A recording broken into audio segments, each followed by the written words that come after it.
warahmatullahi wabarakatuh. Waalaikumsalam warahmatullahi wabarakatuh. Salam sehat dan berbahagia.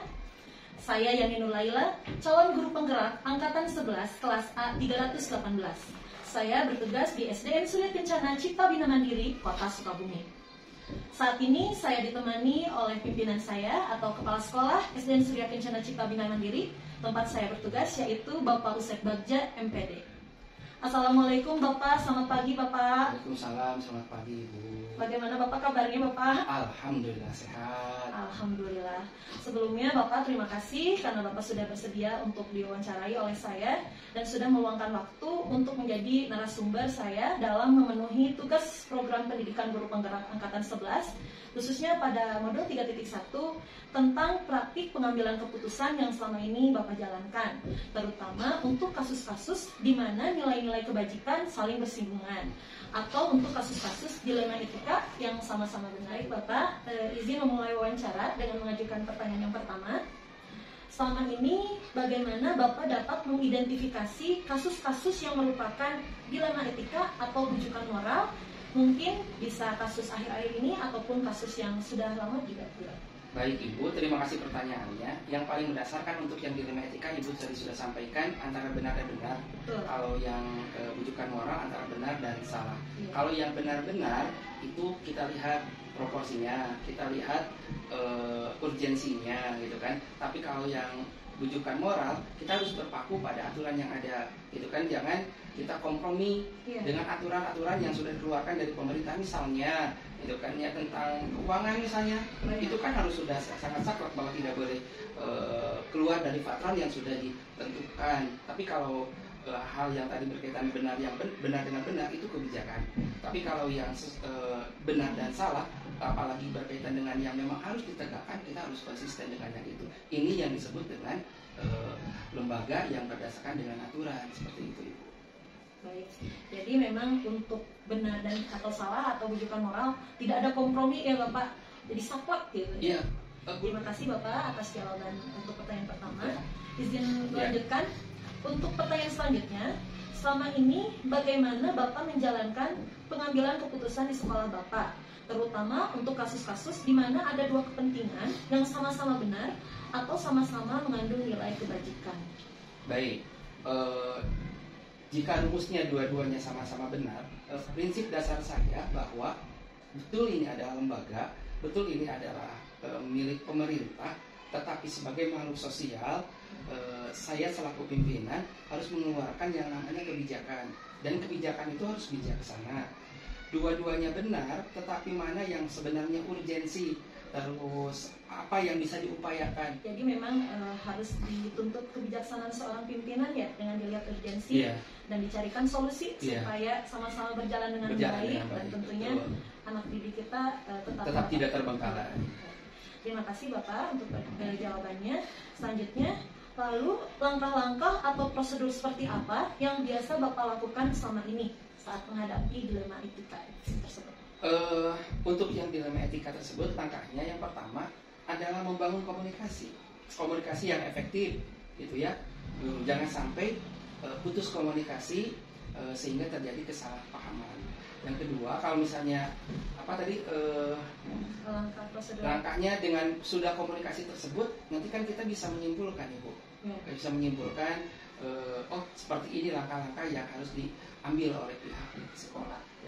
Ketika sudah komunikasi kan itu harus ada tindak lanjut ya, harus ada tindak lanjut, realita di lapangannya gitu kan Bu, seperti apa gitu kan, realita di lapangannya seperti apa yang justru membantu kepada pihak guru dengan tidak mengurangi pelayanan, secara kelembagaan kepada warga sekolah, seperti itu. Dan sesudahnya juga guru kan harus mengambil semacam pembelajaran dari hal tersebut gitu ya, dan terjadi. Berarti langkah-langkah yang Bapak ambil, pertama tentunya membangun komunikasi yang efektif, lalu Bapak juga menyimpulkan dan menjalankan langkah-langkah yang diambil, selanjutnya menindaklanjuti di lapangan, dan terakhir ada refleksinya juga. Terima kasih Bapak. Lanjut ke pertanyaan selanjutnya. Menurut Bapak, hal-hal apa saja yang selama ini Bapak anggap efektif dalam pengambilan keputusan pada kasus-kasus dilema etika? Lagi-lagi bahwa di awal kita harus membuat semacam kesepahaman, gitu kan? Kan ada aturan tata tertib di sekolah. Yang kedua tadi komunikasi, gitu ya Bu ya. Iya. Terus yang ketiga tidak tergesa-gesa menyelesaikan, gitu kan? Karena biasa kita akrab dengan kalimat lebih cepat lebih bagus. Iya. Bagi saya itu tidak selamanya lebih cepat lebih bagus, tapi momentum yang tepat. Sehingga dalam menyelesaikan masalah itu harus menggali dulu informasi secara utuh, cek kebenarannya, cek akurasinya, benar, akurat, lengkap, baru saya nanti akan berkomentar. Dan kalau misalnya terjadi ada dua belah pihak atau beberapa, kita harus menerima informasi itu secara utuh, tidak dari satu sisi saja. Sehingga kepala sekolah itu harus ajak dalam posisi ketidakberpihakan, tetapi bagaimana untuk meluruskan, bagaimana untuk mengayomi, bagaimana untuk mengarahkan, sehingga semuanya tidak merasa ada yang tersingkirkan sebenarnya dengan hal tersebut, tapi merasa diraih dan sama-sama mengayu ke tempat yang sama. Seperti itu Bu. Jadi berkeadilan. Berkeadilan dan berusaha untuk tidak memunculkan masalah baru sebenarnya, seperti itu. Baik Bapak, terima kasih untuk jawabannya. Selanjutnya Bapak, hal-hal apa saja yang selama ini merupakan tantangan dalam pengambilan keputusan pada kasus-kasus dilema etika? Tantangannya karena di sekolah kami itu tergolong banyak ya gurunya ya. Betul. Tergolong banyak, mungkin paling banyak di kota untuk level SD. Ya. Itu kan warga sekolahnya pun paling banyak untuk level SD. Dengan banyak asumsi itu kan tantangan. Ya. Banyak menyimpulkan sendiri itu kan tantangan. Belum lagi ketika didengar oleh oknum dari luar yang tidak bertanggung jawab, yang secara kelembagaan sebenarnya tidak ada korelasinya dengan lembaga, tetapi kadang berkomentar sehingga memunculkan hal-hal yang menjadi masalah baru. Itu tantangan juga bagi kami seperti itu. Jadi memang selalu ada ya oknum-oknum yang memanfaatkan situasi gitu ya, walaupun dia juga tidak utuh gitu info yang didapatkan. Infonya tidak utuh, tetapi berkomentar, berasumsi sendiri, menyimpulkan sendiri, sehingga kan kalau di peribahasa Sunda itu sajengkal jadi sadupa ya. Maksudnya hal yang kecil jadi besar, hal yang tidak terjadi seolah-olah terjadi. Itu kan informasi itu yang nyampe ke orang-orang menjadi berbeda dengan realita yang sebenarnya. Itu tantangan bagi kami. Dan bagaimana kami harus menyelesaikan itu dengan komunikasi efektif. Kami solid di internal, harus konsolidasi yang kuat di internal, seperti itu. Baik Bapak. Apakah Bapak memiliki sebuah tata cara atau jadwal tertentu dalam sebuah penyelesaian kasus dilema etika? Apakah Bapak langsung menyelesaikan di tempat atau memiliki sebuah jadwal untuk menyelesaikannya? Selain itu, bentuk atau prosedur seperti apa yang Bapak jalankan? Tidak ada jadwal untuk menyelesaikan masalah. Tadi saya sudah sampaikan, saya tidak ingin tergesa-gesa dalam menyelesaikan masalah, tetapi menyegerakan untuk menyelesaikan masalah. Berbeda konteksnya tergesa-gesa dengan menyegerakan, gitu kan. Sehingga tadi rumus dasar yang menggali informasi secara benar, akurat dan lengkap itu harus menjadi fondasi bagi seorang pemimpin, gitu kan.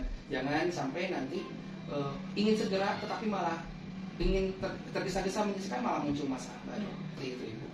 Jadi tidak ada jadwal khusus, kondisional, tetapi ingin segera menyelesaikan, disegerakan.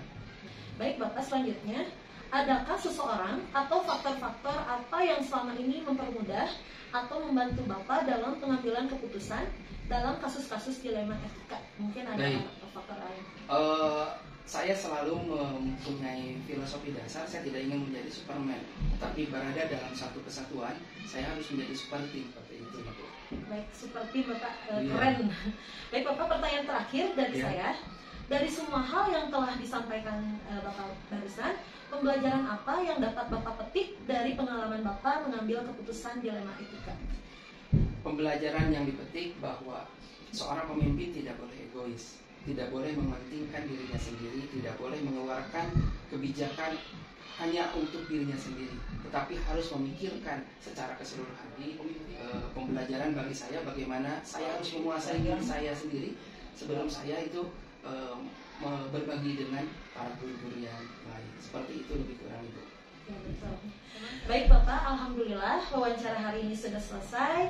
Terima kasih atas waktu, kesempatan serta jawaban Bapak yang luar biasa dan tentunya sangat menginspirasi saya. Saya mohon maaf jika ada pertanyaan yang kurang sesuai maupun proses wawancara yang kurang berkenan.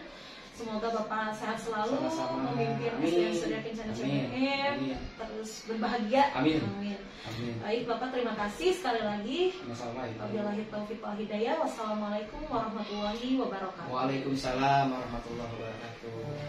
Ih, berat. Sanes.